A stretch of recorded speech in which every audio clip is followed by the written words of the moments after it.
অধিকার প্রতিষ্ঠার অঙ্গীকার রেখে আমি আমার বক্তব্য শেষ করতে ধন্যবাদ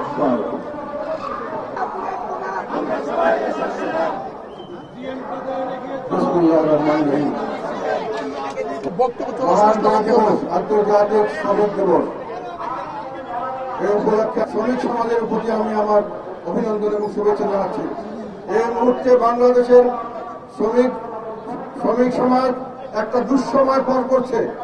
হাজার হাজার নয় লক্ষ লক্ষ শ্রমিক বেকার রয়েছে এবং লক্ষ লক্ষ শ্রমিক সামনের দিকে বেকার হওয়ার জন্য তারা উৎকণ্ঠায় দিন কাটাচ্ছে। আজকে চাকরি আছে, কালকে থাকবে কিনা তার কোনো ঠিক নাই। সাধারণ শ্রমিকদের যে চাকরির স্থল, যে মিল কারখানা, সেগুলোকে আগুন দিয়ে জ্বালিয়ে দেওয়া হয়েছে। অনেক ক্ষেত্রে তাদের র মেটেরিয়াল গুলো জ্বালিয়ে দেওয়া হয়েছে, মেশিন পত্র ধ্বংস করে দেওয়া হয়েছে। তাদের পক্ষে আবার নতুন করে সেখানে চাকরি করা সম্ভব হবে না। এই মানুষগুলি আজকে অসহায়ের মতো লগিয়ে আছে। তাদের জন্য পুনর্বাসনের ব্যবস্থা করতে হবে, এটা সরকারের দায়িত্ব। কেননা তাদের রক্ষা করার সময় সরকার তাদের পক্ষে দাঁড়ায়নি। তাদের মিল ফ্যাক্টরি যখন জ্বালিয়ে দেওয়া হয়েছিল তখন দোষর এবং ফেসিবাদ বলে তাদেরকে রক্ষা করা হয়নি। কিন্তু সেই শ্রমিক কি দোষর ছিল? সেই শ্রমিক কি ফেসিবাদ ছিল? মালিকদের তো যাই হয়, কিন্তু শ্রমিক, লক্ষ লক্ষ শ্রমিক আজকে তাদের অর্থের অভাবে তারা অনাহারের দিন কাটাচ্ছে। সামনের দিকে তারা অনাহার, তাদের কি অবস্থা হবে তারা জানে না। আমাদের এই মুহূর্তে আমরা দাবি করছি সমস্ত মিল কারখানা যেগুলো বন্ধ হয়ে আছে তাদের খুলে দেওয়ার ব্যবস্থা করা হোক। যে শ্রমিকরা চাকরি হারা হয়েছে তাদের কাছে চাকরি দেওয়ার বন্দোবস্ত করা হোক। মানুষের হাতে টাকা নেই, শুধু শ্রমিক শ্রেণী নয়, কৃষক শ্রেণীর হাতে টাকা নেই। কৃষকরা ফসল উৎপাদন করছে, তার দাম পায় না। আমরা দেখেছি গতবার এই যে আমাদের যখন রমজান মাস, বর্তমান সরকার বাহাদুরি করলেন, সব নিত্য প্রয়োজনীয় জিনিসের দাম অনেক কম, কিন্তু তারা বুঝলেন না এই অনেক কমের জন্য কত কৃষক তার চোখের পানি ফেলছে, কত কৃষক তার ঘর বাড়ি বিক্রি করে তারা ওদের ফকির হতে পৌঁছেছে। তাদেরকে মূল্য তারা পায়নি, সেটা সরকার দেখেননি। এখন জিনিসপত্রের দাম বাড়ছে, এখন তাদের হাতে টাকা নেই, তাদের হাতে কোনো টাকা নেই, শ্রমিকদের হাতে টাকা নেই, কৃষকদের হাতে টাকা নেই, ব্যবসায়ীদের হাতে টাকা নেই। কেননা ব্যবসায়ীরা সবখানে মন্দা, অনেক সময় অনেক ব্যবসা বন্ধ হয়ে যাচ্ছে, তাদের কর্মচারীরা চাকরি হারাচ্ছে। একই সঙ্গে সরকারি কর্মচারীরাও একইভাবে বিভিন্ন সময় বিভিন্নভাবে নির্যাতিত। আজকে তাদের চাকরি আছে, কালকে দোষর হিসাবে চাকরি নাই, পরশুদিন তাদেরকে জেলে দেওয়া হচ্ছে। সাধারণ মানুষ, সাধারণ কর্মজীবীরা সবসময় উৎকণ্ঠায় দিন কাটাচ্ছে। আর দেশের পরিস্থিতি এই 1 বছরে কি হয়েছে? আমাদের বিশ্ব ব্যাংকের রিপোর্টে বলছে যে গত 1 বছরে তারা একটা ফোরকাস্টিং করেছে, দেশে অতি দরিদ্রের সংখ্যা 30 লক্ষের বেশি বেড়ে যাবে। যা অতি দরিদ্র তার চেয়ে 30 লক্ষ বেশি হবে, আর 60 লক্ষের মতো বেশি হবে দরিদ্রের সংখ্যা। আমাদের দেশে এখন দরিদ্রের সংখ্যা আছে প্রায়, এখন এই মুহূর্তে তারা প্রেডিক্ট করছে যে প্রায় 4 কোটি, 3 কোটি 90 থেকে 4 কোটি লোক গরিব মানুষ। কাজে এই গরিব মানুষ কোন রকম কোন অর্থনৈতিক কোন কর্মকাণ্ড নেই, তারা ট্যাক্স দিচ্ছে না, সরকারের রেভিনিউ আর্নিং হচ্ছে না, তাহলে দেশের জনগণের কাছে না, সরকারের হাতেও টাকা নেই, কেউ টাকা ট্যাক্স দিতে পারছে না, কিন্তু ইকোনমিক কোন অ্যাক্টিভিটিস নেই। সরকার বিদেশ থেকে শুধু আসছে, আমাদের কি আসছে শুধু রেমিটেন্স, প্রবাসী আয়, এক্সপোর্ট গুলো কমে যাচ্ছে, প্রত্যেকদিন এক্সপোর্ট কমে যাচ্ছে, নতুন কোন বিজনেস ইনভেস্টমেন্ট হচ্ছে না, নতুন করে কলকারখানা খোলা হচ্ছে না, নতুন করে চাকরির সুযোগ সৃষ্টি হচ্ছে না, শুধু রেমিটেন্সের উপর দেশ চলছে, এই রেমিটেন্সের উপরে ঝুঁকি আছে। তারপরে আমাদের যদি সামনের দিকে এই অবস্থায় চলতে থাকে তাহলে আমরা বিশ্বের কোন রকম কোন জায়গায় আমরা কোন ঋণ পাবো না, ব্যাংক থেকে আমাদেরকে ঋণ দেবে না। সরকারের যতক্ষণ বৈধতা না আসে, সরকারের যতক্ষণ মধ্যে স্থিতিশীলতা না আছে রাজনৈতিক, ততক্ষণ কোন রকম বিনিয়োগ হবে না, কোন রকম ঋণ পাওয়া যাবে না, কোন ধরনের বিদেশি সাহায্য পাওয়া যাবে না, কোন ধরনের লং টার্ম এগ্রিমেন্ট হবে না। এই সরকার দেশকে একটা অজানা ভবিষ্যৎ এবং একটি বিশাল একটি বিপর্যয়ময় দিকে দেশকে ধাবিত করছে। আমরা সেই জন্য বলতে চাই, বর্তমান সরকার প্রধান কিছুদিন আগে বলেছেন, তার রাজনৈতিক এজেন্ডার কথা বলেছেন, ওনারা স্বাভাবিক রাজনীতি, যেটা ওনারা মনে করছেন যে আমরা এক এলিট ক্লাস থেকে আরেক এলিট ক্লাসে ক্ষমতা হস্তান্তর, সেই রাজনীতি সেই রাজনীতি আমরা বন্ধ করতে চাই। আমরা তো সেটাই চেয়েছিলাম। আমরা চেয়েছিলাম একটি সুষ্ঠু নির্বাচন। আমরা সেই জন্যই এই সুষ্ঠু নির্বাচন এবং নির্বাচনের আগে একটি সুন্দর আমাদের এক সংস্কার ব্যবস্থা চালু হবে।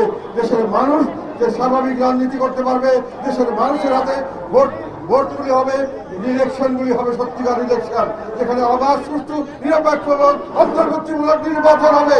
সেই নির্বাচনের মাধ্যমে দেশের জনগণ সরকারকে গ্রহণ করবে এবং দেশের জনগণ সেই নির্বাচনের মধ্যে দরকার হলে সেই সরকারকে তারা ঘুরে ছেড়ে দিবে। এটাই তো আমরা চেয়েছিলাম। অত্যন্ত দুঃখের সঙ্গে বলতে হচ্ছে, আমরা সেই জন্যই আমাদের অন্তর্বর্তীকালীন সরকারের প্রধান হিসাবে প্রফেসর ডক্টর মোহাম্মদ ইউনূসকে আমরা গ্রহণ করেছিলাম। এই কাজটি তিনি করবেন, নিরপেক্ষ, অত্যন্ত নির্লোভ, এবং আমরা মনে করেছিলাম উনি সার্বিকভাবে নিরপেক্ষভাবে দেশের পরিচালনার জন্য যত উপযুক্ত, বিশ্বব্যাপী ওনার সুনাম আছে। আজকে দুঃখের সঙ্গে বলতে হয়, আমরা যে আস্থা ওনার উপর অর্পণ করেছিলাম, আমরা নিরাশ হয়েছি। উনি দেশের কোন রকম কোনো কিছু ভালো করতে পারেন নাই। দেশকে উনি ভালোভাবে চালাচ্ছেন না। উনি দেশকে যে সংস্কারের কথা বলছেন, সেই সংস্কারের যে নমুনা আমরা দেখতে পাচ্ছি, নিজস্ব একটি দল করে সেই পুরনো সংস্কৃতিতে চলে যাচ্ছেন। সেই দল সেই পুরনো ভাবে চাঁদাবাজি, বিভিন্ন ভাবে মানুষকে, ব্যবসায়ীদের কাছে ভয় ভীতি প্রদর্শন করে, সরকারি তহবিল ব্যবহার করে, সরকারি কর্তৃত্ব ব্যবহার করে, বিচার বিভাগ, অন্যান্য বিভাগকে ব্যবহার করে, দুর্নীতি দমন কমিশন, পুলিশকে ব্যবহার করে তারা চাঁদাবাজির মাধ্যমে তাদের অভিযোগ, তারা বিরাট ফান্ড করে শোডাউনের রাজনীতি করছে। তাহলে কি রাজনীতি দল আপনি উপহার দিচ্ছেন আমাদের? আর কি রাজনীতি করবেন? সংস্কার করছেন একটা কি সংস্কার? যে সংস্কার হলো আমরা ঐক্যমতের কমিটি করেছে, সেখানে সংস্কার করবেন। যারা সংস্কার করছেন তারা জ্ঞানীগুণী ব্যক্তি, আমরা তাদেরকে দোষারোপ করি না। কিন্তু মনে রাখতে হবে, রাজনৈতিক সংস্কারের সঙ্গে দেশের মাটি মানুষের সম্পর্ক থাকতে হবে। সেখানে আর্থসামাজিক এবং ঐতিহাসিক ঐতিহ্য এবং এগুলোর উপর ভরসা করে সামনের দিকে মানুষের ধ্যান ধারণা যারা বুঝবে, তারাই সঠিক সংস্কার করতে পারবে। বর্তমানে যারা আছেন তারা এইসব ব্যাপারে অভিজ্ঞ নয়। তারা দেশের রাজনীতি জানেন না, দেশের ইতিহাস, ঐতিহাসিক প্রেক্ষাপট জানেন না, দেশের সংস্কৃতি জানেন না, দেশের আর্থসামাজিক অবস্থায় রাজনীতি কিভাবে চলছে সেটা তারা জানেন না। তারা কতগুলো থিওরিটিক্যাল জিনিস প্রকাশ করছেন এবং এগুলোকে নিয়ে কিছু সংখ্যক মানুষের সঙ্গে আলাপ করছেন। দেশকে বিভক্ত করে অর্ধেক মানুষকে বাদ দিয়েছেন। আমরা আওয়ামী লীগ সহ আর অনেক দল মিলে সবসময় কোন নির্বাচনে 50 ভাগের কম ভোট আমরা পাইনি। তাদেরকে উনি বাদ দিয়ে রেখেছেন। উনি বলছেন যে আমরা ঐক্যবদ্ধভাবে সবকিছু করবো। উনি করছেন সম্পূর্ণ অনৈক্যভাবে সব করছেন। কাজে আমরা বলতে চাই, আজকে আমাদের ঘোষণা হলো ডিজাইন, এলিগেন্স, বিউটি, সেরা পণ্য সবার জন্য জেভিকো। আমরা বর্তমান তত্ত্বাবধায়ক সরকারের প্রধান ডক্টর মোহাম্মদ ইউনূসকে আমরা সম্মান করব। উনি আমাদের একমাত্র নোবেল লরেট, উনি আমাদের সম্মানের বস্তু, আমাদের মাথার বুকুর। আপনি যেখানে ছিলেন সেখানে থাকুন। আপনার উপর আপনাদের আর কোনো আস্থা নেই। আপনার আত্মঘাতী এই বর্তমান ইন্টারিম গভর্নমেন্টের থেকে আপনি চলে যান। আপনার দ্বারা আমরা কোন রাজনৈতিক কোন রকম ভালো শাসন পাবো না, আপনার দ্বারা নিরপেক্ষ নির্বাচন পাবো না, আপনার দ্বারা কোন সংস্কার আমরা বিশ্বাস করি না।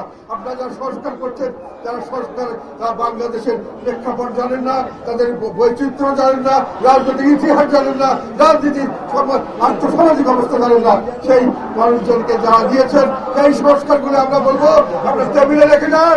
পরবর্তীতে যারাই আসবে তারা এটা বিবেচনা করে তাদের প্রেক্ষাপট থেকে তারা করবে। আর সংখ্যাধিক্য দিয়ে আপনি বলবেন 10 জন চেয়েছে, 50 জন চেয়েছে, এখান দিয়ে কোনো সংস্কার হয় না। আপনার চিকিৎসা করতে গেলে যদি 10 জন ডাক্তার বলে তাকে অপারেশন করতে বলে, কিন্তু একজন ডাক্তার যদি অভিজ্ঞ ডাক্তার বলে কোনো অপারেশনের দরকার নয়, কোনো ওষুধের দরকার নাই, আপনি তাকেই বিশ্বাস করবেন। সেই অভিজ্ঞ মানুষ দিয়ে আপনার সংস্কার করতে হবে। সেই জন্য সংস্কার আমরা এখন চাই না। এবং আমরা বর্তমান সরকারের উনি বলেছেন, উনি জানিয়েছেন যে দেশের মানুষ আল জাজিরাতে ইন্টারভিউ বলেছেন দেশের মানুষ তাকে ওনাকে চায়। আমরা পরিষ্কার ভাবে বলতে চাই, আমরা ওনাকে আর সরকার প্রধান হিসেবে আমাদের আস্থা নাই, আমরা তাকে চাই না। একই সঙ্গে উনি বলেছেন সংস্কার করবেন। উনি যে সংস্কার করার কথা বলছেন, কথাগুলি সুন্দর, বাস্তবায়ন সম্পূর্ণ অবাস্তব এবং সম্পূর্ণভাবে ভিন্ন। সেখানে দেশের মানুষকে বিভাজন করে এক পক্ষকে আর এক পক্ষের বললে নিয়ে দেওয়া হচ্ছে।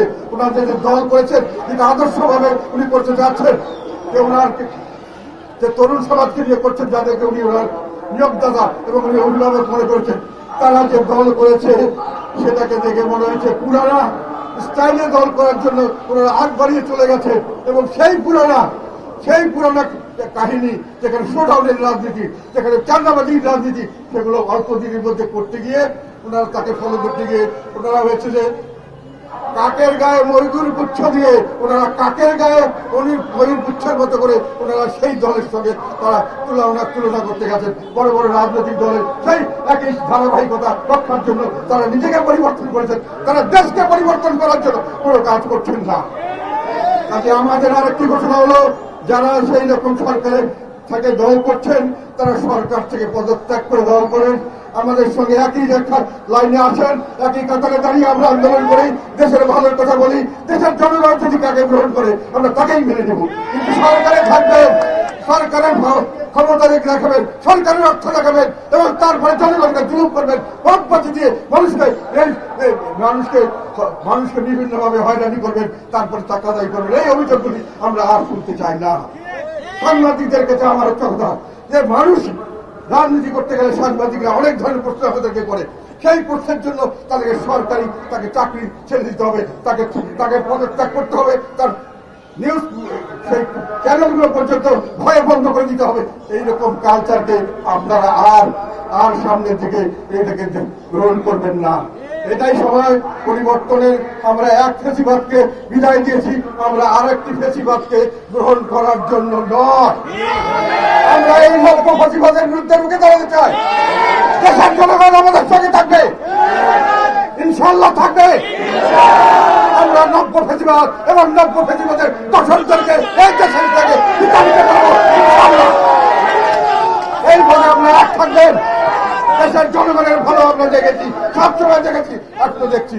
আমাদেরকে শুধু কোন কারণ ছাড়া আমাদেরকে রাজনৈতিক প্রক্রিয়া থেকে বের করে দেওয়ার চেষ্টা করা হচ্ছে, আমাদেরকে ভোটাধিকার থেকে বঞ্চিত করার চেষ্টা করা হচ্ছে, আওয়ামী লীগকে করা হচ্ছে। কেন? কোন আইনে করবেন?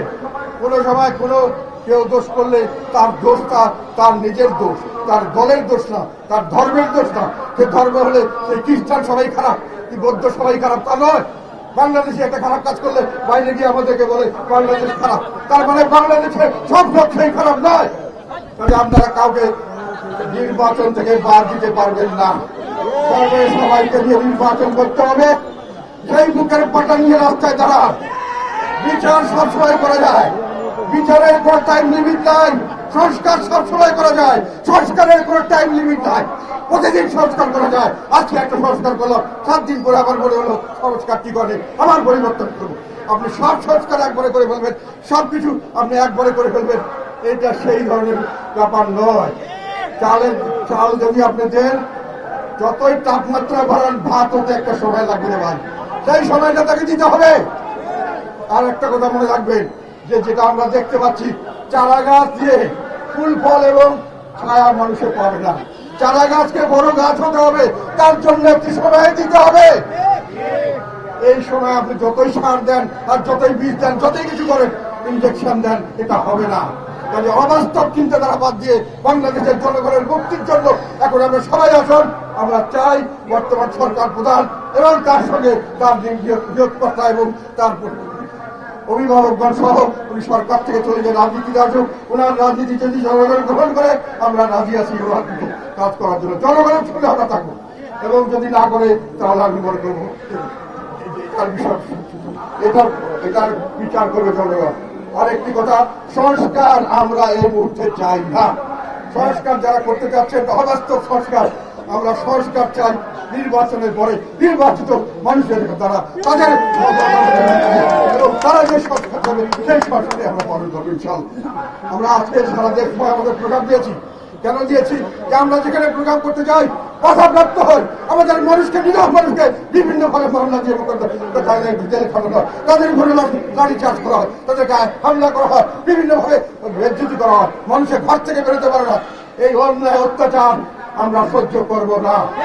আপনারা যদি চান আমাদেরকে নির্মূল করবেন, আমাদের ভোটাধিকার থাকবে না, আমাদের আওয়ামী লীগের ভোটাধিকার থাকবে না, অন্য কারো ভোটাধিকার থাকবে না, আপনারা অনেক কিছু চিন্তা করতে পারেন। আমরা সেই চিন্তাকে ধার ধারি না। আমরা এই দেশের সন্তান, এই দেশের জন্য আমাদের ত্যাগ আছে, এই দেশের জন্য আমরা অনেক কাজ করেছি, সামনে আমরা করতে চাই, তার জন্য জীবন যদি দিতে হয় তাও আমরা প্রস্তুত আছি। এইভাবে দেশের মানুষের কাছে আমরা যাবো। দেশের মানুষ যদি আমাদেরকে গ্রহণ না করে আমরা মাথা বেঁধে নিব সেরা। কিন্তু আপনি ঘরে বসে আপনার সুবিধার জন্য আমাকে বাদ দিবেন, আপনার সুবিধার জন্য আমার ভোটারকে ভোট কিন্তু যেতে দিবেন না, সেই ফেসিবাদী আমরা আর দেখতে চাই না। এই ফেসিবাদের বিরুদ্ধে অনেক সংগ্রাম আমরা করেছি, সামনের দিকে আমরা আরো সংগ্রাম করবো। যতদিন এই নব্য ফেসিবাদ সম্পূর্ণভাবে বাংলার মাটি থেকে চলে না যাবে ততদিন আমাদের সংগ্রাম চালু থাকবে।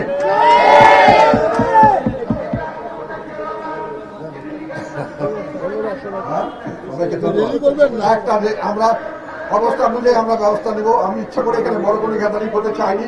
আমাদের শুধু এটাই দেখার বিষয় ছিল যে আমরা মাঠে আছি, মাঠে থাকবো, আমরা কোনো অপরাধ করি নাই। জনগণের চোখে যদি কোনো অপরাধ করে থাকি জনগণ আমাদের বিচার করবে। আপনি আমাদের বিচারের দায়িত্ব দেওয়া হয় না, জনগণ আপনাকে সেই দায়িত্ব দেয় নাই। নির্বাচনের দায়িত্ব দিচ্ছে, তাও আমার সুষ্ঠু নিরপেক্ষ নির্বাচন, অন্তর্ভুক্তিমূলক নির্বাচন। সেই নির্বাচন যদি আপনি করতে পারছেন না, আপনি দয়া করে বিদায় হন। আপনার যেগুলো সংস্কার প্রস্তাব নিয়ে বিদায় হয়ে যান, সংস্কার প্রস্তাব আমরা পরে দেখবো ইনশাআল্লাহ। আর অত্যাচার করলে আমরা রাজি আছি, তার বিরুদ্ধে আমরা রুখে দাঁড়াবো, ইনশাআল্লাহ দাঁড়াবো। বাংলাদেশ জিন্দাবাদ, জাতীয়বাদী জিন্দাবাদ, আমাদের অমর হোক, অমর হোক, অমর হোক।